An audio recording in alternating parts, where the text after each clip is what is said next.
Hello दोस्तों, आज मैं अपने यूट्यूब चैनल का जो हमारे IAS माई ड्रीम है उसमें मैं आपको बताना जा रहा हूँ कि ये जो इतिहास की जो हमारे बुक मिले हैं कला एवं संस्कृति क्लास नोट्स की, उसका मैं कुछ चैप्टर जो आपको दिखाने जा रहा हूँ कि इसमें मुझे बेसिकली क्या क्या पढ़ने के लिए बहुत बताया गया है। ये मैं आपको दिखा देता हूँ। ये इतिहास एवं कला संस्कृति की बुक है और हमारे क्लास में भी स्टार्ट वही चीज़ से हुई थी, इतिहास एवं कला संस्कृति से। मैं आपको ये दिखाना चाहता हूँ कि इसमें मुझे कौन कौन से पाठ्यक्रम मुझे दिए गए हैं। भाग 1 में आते हैं आधुनिक भारत का इतिहास। भाग 1 में जब आधुनिक भारत का इतिहास आता है तो उसका फर्स्ट चैप्टर आता है आधुनिक भारत एक परिचय, जिसके कि 1 से लेकर 16 तक के चैप्टर के पेज दिए हुए हैं। मैं आपको 1 नंबर पेज के ऊपर लेके चलता हूँ।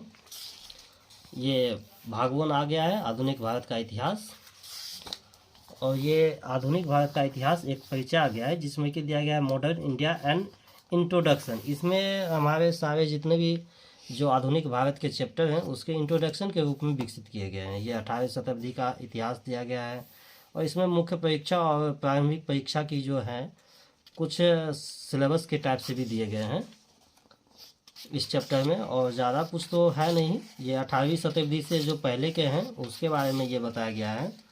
ये पेज नंबर 16 तक चल जाते हैं। यहाँ तक आ जाके यहाँ पे लिखा जाता है, एक प्रश्न भी दिया गया है लास्ट में, स्वतंत्र भारत में भूमि सुधार के संदर्भ में निम्नलिखित में से कौन सा कथन सही है, जो कि मणिकांत सिंह सर का लिखा हुआ है। और अब मैं दूसरे चैप्टर पे आ जाता हूँ, ये पेज पे, जिसमें कि लिखा गया है भारतीय इतिहास एक नज़र में। इसका दिया गया है 17 से 20 नंबर पेज पे। तो मैं 17 नंबर पेज पे आता हूँ जिसमें कि दिया गया है भारतीय इतिहास एक नज़र में, Indian history at a glance, जो कि हमारे प्राचीन एवं मध्यकालीन भारत से इतिहास होके स्टार्ट होके राजनीतिक संरचना से लेके ये सांस्कृतिक संरचना तक और अर्थव्यवस्था के भी बारे में बताया गया है, सामाजिक संरचना के बारे में भी बताया गया है। और ये यहीं पे ख़त्म हो जाती है। व्यापारिक कंपनियों का गठन होता है और जॉइंट स्टॉक कंपनी क्या थी इसके बारे में बताते हुए ये चैप्टर ख़त्म हो जाती है आधुनिक काल से स्टार्ट होते हुए। और मैं तीसरे चैप्टर पे आ जाता हूँ। यहाँ पे दिया गया है खंड 1 21 से लेकर 36 तक आती है। अब मैं इसमें आपको दिखाता हूँ क्या क्या आती है। 21 नंबर पेज पे मैं चलता हूँ। ये दिया गया आधुनिक भारत का इतिहास और खंड 1, उपखंड 1 और 2। उपखंड का मतलब हो गया कि इस चैप्टर में एक उपखंड है और बहुत सारे उपखंड के बारे में बताया गया है, जिसमें कि आता है ये 18वीं शताब्दी का पूर्वार्ध, first half of the 18th century. इसमें मुझे जितने भी 18वीं शताब्दी में आते हैं, ये जैसे हो गया है 1700 से लेके 1800 के बीच, तो ये यहाँ जो मुअज्जम है 1707 से 1712 से यहीं से स्टार्ट होते हुए ये जहांदार शाह और फर्रुखसियर से लेते हुए मुग़ल दरबार में विभिन्न गुट का लेते हुए मोहम्मद शाह से होते हुए ये जो है मैसूर राज और त्रावणकोर का राज्य, सिख राज्य, ये सब लेते हुए यहाँ पे आ जाते हैं। 18वीं शताब्दी के काल के पूर्वार्ध का मूल्यांकन तक बताया जाता है इसमें। उसके बाद सीधे ये दूसरा चैप्टर पर आ जाता है 18वीं शताब्दी का उत्तरार्ध, second half of the 18th century. ये हमारे 1750 के बाद से 1800 के बीच तक का आता है। इसमें कि ये पेज नंबर 29 से स्टार्ट होते हुए ये आ जाते हैं यहाँ पे, जिसमें कि ब्रिटिश कंपनी का कर्नाटक युद्ध होता है और ये क्या कहते हैं जॉइंट स्टॉक कंपनी क्या थी इसके बारे में भी बताया जाता है। तृतीय कर्नाटक युद्ध आता है, बंगाल राज्य आता है, और यहाँ तक ये बंद हो जाता है। अब ये आ जाएगा आधुनिक भारत का इतिहास खंड 2, उपखंड 1 से 3 तक। पहले हमने देखा था उपखंड 1, और यहाँ पे देख लीजिए क्या आता है। पहले खंड में, पहले चैप्टर में, उपनिवेशवाद का प्रथम राज्य, वाणिज्यिक राज 1757 से 1813 तक, first phase of colonialism, commercial phase 1757 से लेके 1838 तक। इसमें मुझे आ जाता है उपनिवेशवाद का प्रथम चरण से लेके वाणिज्यिक चरण, उद्देश्य, यही सब है। और राजनीतिक नीति से लेके आगे बढ़ते हैं। द्वितीय आंग्ल मैसूर युद्ध आ जाता है, चतुर्थ मैसूर युद्ध आ जाता है, क्लाइव के काल में बंगाल की प्रशासनिक व्यवस्था, द्वैध प्रशासन प्रणाली भी आती है इसी चैप्टर में, जो कि हमारे मेंस के लिए बहुत ही महत्वपूर्ण रहती है। मैं आगे दूसरे चैप्टर पे लेके चलता हूँ। ये आ जाता है उपनिवेशवाद का द्वितीय चरण, औद्योगिक पूंजीवाद, जो कि 1813 से 1858 तक रहती है। Second phase of colonialism, industrial capitalism, 1813 से लेकर 1858 तक। इसका जो चैप्टर स्टार्ट होता है, औपनिवेशिक के हितों में बदलाव, आंग्ल नेपाल युद्ध, तृतीय आंग्ल मराठा युद्ध, और ऑकलैंड, विलियम बैटिंग, लॉर्ड एक्स्टर्स, एमहर्टस से स्टार्ट होते हुए ब्रिटिश औद्योगिक पूंजीवाद तक जाती है, और ये आगे बढ़ती है। मैं आगे आपको लेके चलता हूँ। तीसरा जो चैप्टर इसका आ जाता है उपनिवेशवाद का तृतीय चरण, 1858 ईस्वी के बाद से वित्तीय पूंजीवाद चरण तक। अगला इसका कौन सा चैप्टर है, मैं आपको अब सिर्फ चैप्टर के नाम दिखाते जाता हूँ। ये खंड 3 उपखंड 1 से लेके 7 तक मैं जल्दी जल्दी दिखाता हूँ। भारत में राष्ट्रवाद का उदय, क्योंकि दोस्तों ये वीडियो बहुत लंबी होती जा रही है, मैं आपको फटाफट ये चैप्टर दिखाता जाता हूँ। दूसरा चैप्टर आ गया आधुनिक राष्ट्रवाद तथा सामाजिक धार्मिक सुधार आंदोलन का उदय। और अगला चैप्टर क्या है मैं दिखाता हूँ आपको।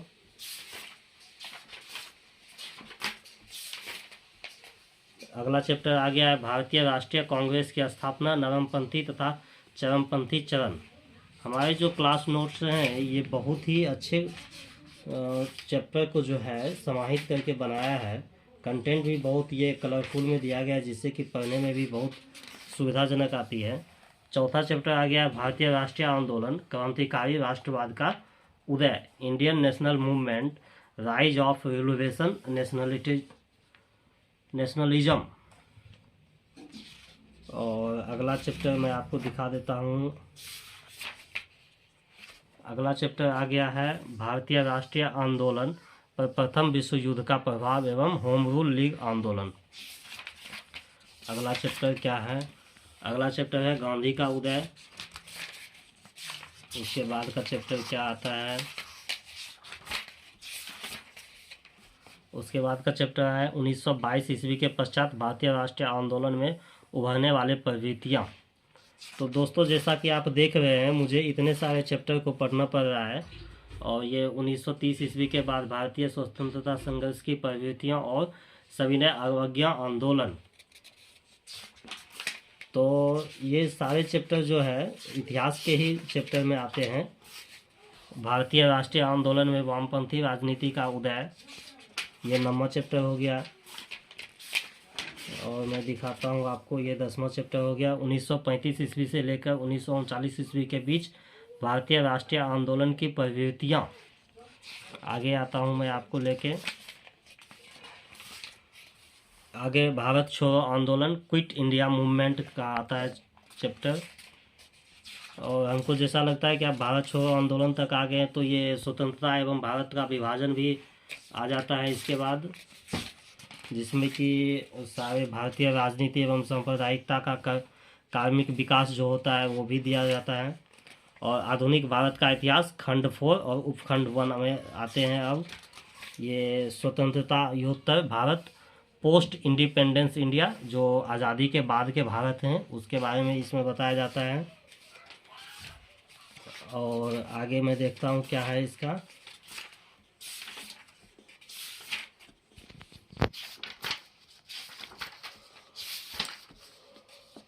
मैं यहाँ से अब देखता हूँ कितने, ये खंड 4 के बाद आधुनिक भारत अनुपूरक अध्ययन सामग्री 195, और मैं कहाँ तक 183 तक आ चुका हूँ दोस्तों। अब ये देखिए 195 में लास्ट चैप्टर दिया गया है इसका,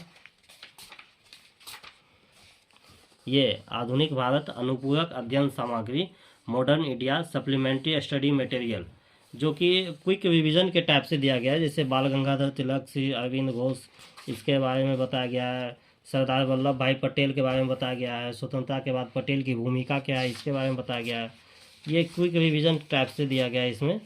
और नया चैप्टर मैं अब आ जाता हूँ आपको, कला संस्कृति परिचय, यहाँ भी दिखा देता हूँ। इसका जो है पार्ट 2 जो है भारत 2 प्राचीन व मध्यकालीन भारत तथा भारतीय कला संस्कृति की तैयारी की व्यवहारिक रणनीति। और खंड 1, खंड 2 और खंड 3, इसमें मात्र 3 खंड दिए गए हैं। और मैं आपको लेके चलता हूँ यहाँ कला संस्कृति के बाद परिचय पे, जिसमें कि कला संस्कृति की तैयारी की व्यवहारिक रणनीति, practical strategy for preparing art of culture.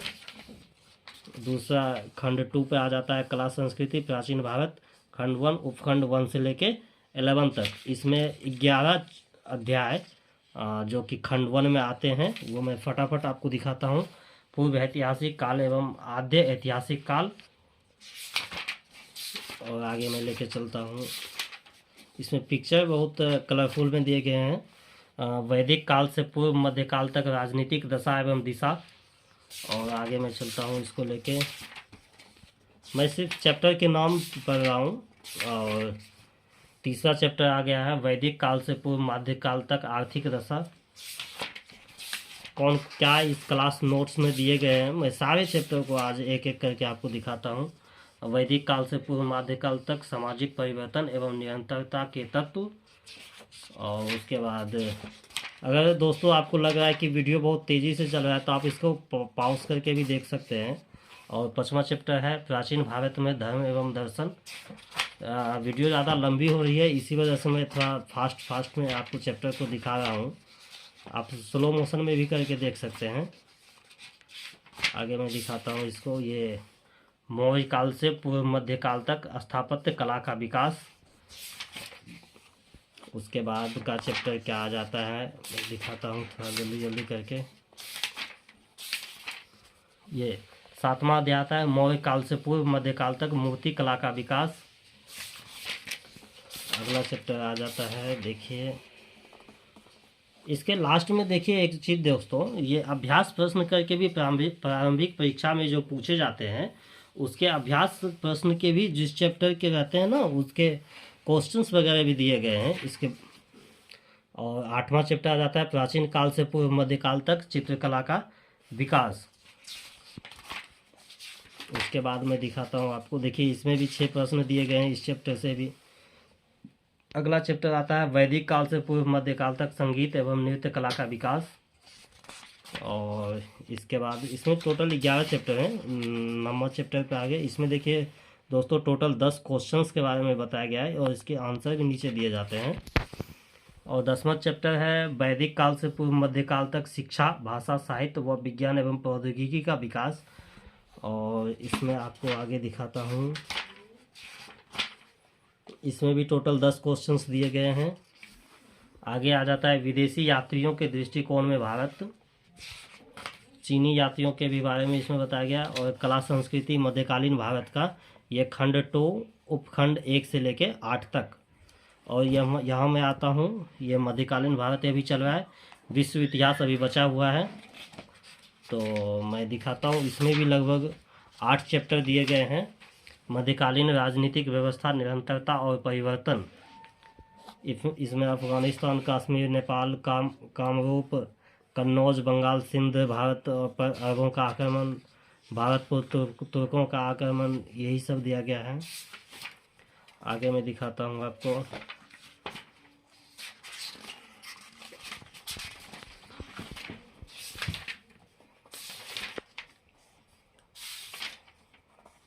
इसमें भी देखिए क्वेश्चन लगभग 1 से लेके 9 तक इधर दिए गए हैं। और 13 क्वेश्चन इसमें भी बताया गया है। दूसरा चैप्टर आ जाता है मध्यकालीन अर्थव्यवस्था, निरंतरता और परिवर्तन। और आगे मैं इसका दिखाता हूँ आपको, इसमें भी लगभग 8 क्वेश्चंस के बारे में बताया गया है। तो तीसरा चैप्टर आ जाता है मध्यकालीन समाज, निरंतरता और परिवर्तन, medieval society, continuity and transformation. इसमें भी लगभग 6 क्वेश्चंस इसके में भी दिए गए हैं। अगला चैप्टर आ जाता है मध्यकालीन भारत में भक्ति एवं सूफी आंदोलन। उसके बाद इसका देखते हैं कितना, इसमें भी देखिए अभ्यास प्रश्न दिया है प्रारंभिक परीक्षा के दृष्टिकोण से। 12 क्वेश्चन टोटल दिए गए हैं। अगला चैप्टर आ जाता है मध्यकाल में भाषा एवं साहित्य का विकास। और इसमें मैं दिखाता हूँ आपको, इसमें 3 क्वेश्चन टोटल दिए गए हैं। अगला चैप्टर आता है मध्यकाल में स्थापत्य कला का विकास। लगभग सभी कला के बारे में मतलब इसमें बहुत ही अच्छे ढंग से दिया गया है। शेरशाह सूरी का मकबरा जो अपने बिहार सासाराम में दिया गया है, वो भी इसके बारे में दिखाया गया है। ये ताजमहल है, ये पंचमहल है, जामा मस्जिद दिल्ली का है, ये रबिया दुजानी का मकबरा है। इसमें भी 9 क्वेश्चन दिए गए हैं। अगला चैप्टर जो है मध्यकाल में चित्रकला का विकास, उसके बारे में बताया गया है। इसमें लगभग 7 क्वेश्चंस दिए गए हैं। अगला चैप्टर है मध्यकाल में संगीत कला का विकास, संगीत के बारे में भी बताया गया है। और कला संस्कृति आधुनिक भारत खंड 3 उपखंड 1 और 2, इसमें देखते हैं क्या क्या है।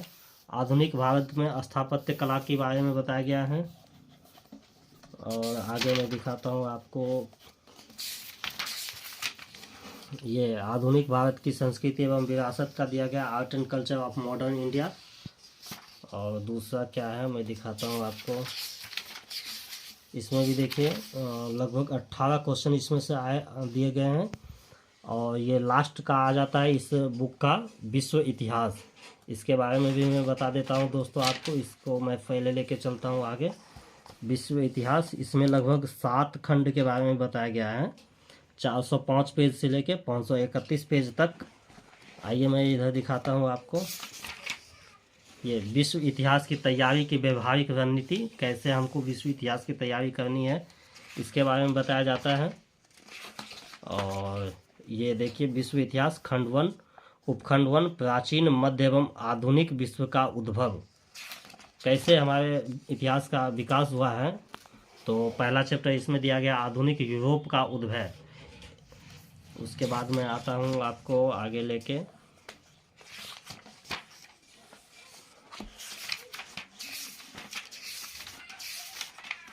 देखिए विश्व इतिहास खंड 2, इसमें दिया प्रबोधन, अमेरिकी क्रांति, फ्रांस की क्रांति, 19वीं सदी में उदारवाद तथा राष्ट्रवाद का प्रसार एवं यूरोप पर उनका प्रभाव। खंड 2 के सभी टॉपिक्स परस्पर संबंध हैं, आप समग्रता में ही परिवर्तन को रेखांकित कर सकते हैं। इन्हें पढ़ते हुए आप निम्नलिखित तत्वों को रेखांकित कर सकेंगे। प्रबोधन के माध्यम से मध्य वर्ग की महत्वाकांक्षा व्यक्त होती है। अमेरिकी क्रांति एवं फ्रांस की क्रांति उस महत्वाकांक्षा के क्रियान्वयन के क्रम में घटित हुई तथा इनके कारण यूरोप में अनेक परिवर्तनों का सूत्रपात हुआ।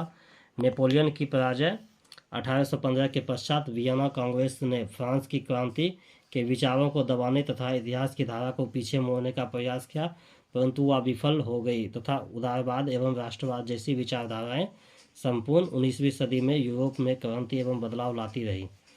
परंतु अभ्यर्थियों की सुविधा को ध्यान में रखकर सामान्य अध्ययन सामग्री उन्हें उपखंडों में प्रदान की जाएगी ताकि उन पर अध्ययन का अधिक दबाव न पड़े। हमारे दृष्टि जो पब्लिकेशन जो बुक को लिखते हैं वो हमारे अभ्यर्थियों की सुविधा को देखते हुए बहुत सारे खंड को एक संबोधन के रूप में देते हैं। यहाँ पे पहला चैप्टर ये प्रबोधन आ जाता है, इसका मैप भी बना के देते हैं, क्या क्या पृष्ठभूमि रहती है इसमें, तो आप इसका स्क्रीनशॉट भी रख के देख सकते हैं।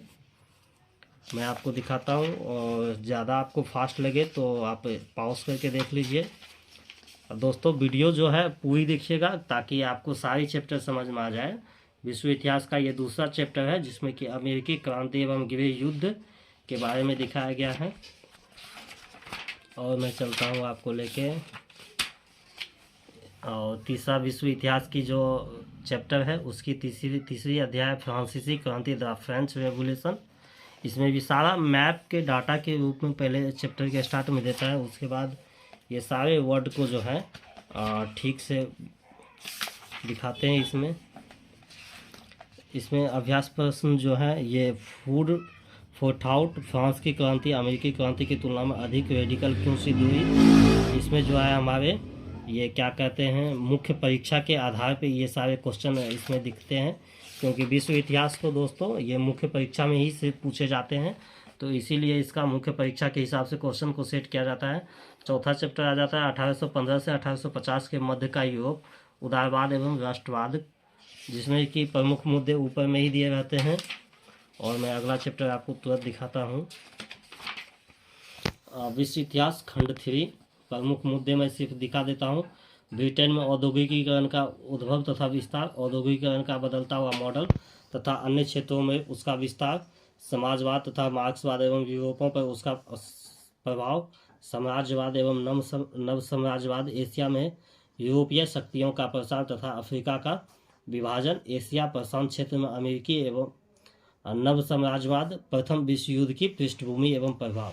तो मैं इसको जो है ये फुल करके आप देख लीजिए, उसके बाद पूरा देख लीजिए इसमें क्या क्या लिखा हुआ है। आगे मैं दूसरा चैप्टर दिखाता हूँ, औद्योगिक क्रांति, इंडस्ट्रियल रिवोल्यूशन। और अगला चैप्टर मैं दिखाता हूँ आपको क्या है। अगला चैप्टर है समाजवाद एवं मार्क्सवाद, जो कि ये विश्व इतिहास का खंड 2 का दूसरा चैप्टर है। उसके बाद ये तीसरी चैप्टर है, 19वीं सदी में यूरोपीय साम्राज्यवाद। और अगला चैप्टर मैं दिखाता हूँ आपको, ये प्रथम विश्व युद्ध, फर्स्ट वर्ल्ड वार, जो कि विश्व इतिहास में भी पढ़ना होता है। और विश्व इतिहास का चौथा खंड है, ये भी आप देख लीजिए। उसके बाद इसको मैं थोड़ा सा होल्ड कर देता हूँ, आप ऊपर से लेकर नीचे तक देख लीजिए क्या है। और मैं आगे बढ़ता हूँ, पेरिस शांति सम्मेलन, पेरिस पीस कॉन्फ्रेंस। चौथा खंड का पहला चैप्टर ये हो गया। और दूसरा चैप्टर हो गया पूंजीवाद का प्रथम संकट, रूसी क्रांति। उसके बाद अगला चैप्टर कौन सा है, अगला चैप्टर दोस्तों पूंजीवाद का दूसरा संकट, विश्व आर्थिक मंदी 1929 से 30 तक। और अगला चैप्टर विश्व आर्थिक मंदी के विरुद्ध विश्व विध्वंसात्मक प्रतिक्रिया, फांसीवाद एवं नाजीवाद। और ये देखिए विश्व इतिहास का खंड 5 उपखंड में है, द्वितीय विश्व युद्ध के पश्चात यूरोप। इस टॉपिक का अध्ययन करते हुए निम्नलिखित महत्वपूर्ण तथ्यों पर गौर करना आवश्यक होगा। आप एक बार देख लीजिए, वीडियो पॉज करके भी देख सकते हैं। मैं आगे बढ़ता हूँ। और ये इसका पहला चैप्टर द्वितीय विश्व युद्ध के पश्चात यूरोप का है। और ये विश्व इतिहास का खंड 6 है, इसका भी देख लीजिए दोस्तों। विश्व युद्धोत्तर विश्व की दिशा एवं दशा के बारे में है। इस उपखंड के माध्यम से आप जानेंगे, इसके बारे में जानेंगे। मैं आपको आगे लेके चलता हूँ। और पहला चैप्टर इसका हो गया कि विश्व युद्धोत्तर विश्व की दशा एवं दिशा, क्या युद्ध के बाद विश्व की दशा एवं दिशा रहती है। उसके बाद मैं अगला चैप्टर लेके चलता हूँ आपको, ये खंड 7 विश्व इतिहास की खंड 7 समकालीन विश्व एवं एक विहंगम दृष्टिकोण। आगे मैं दिखाता हूँ आपको, ये समकालीन विश्व एक विहंगम दृष्टिकोण।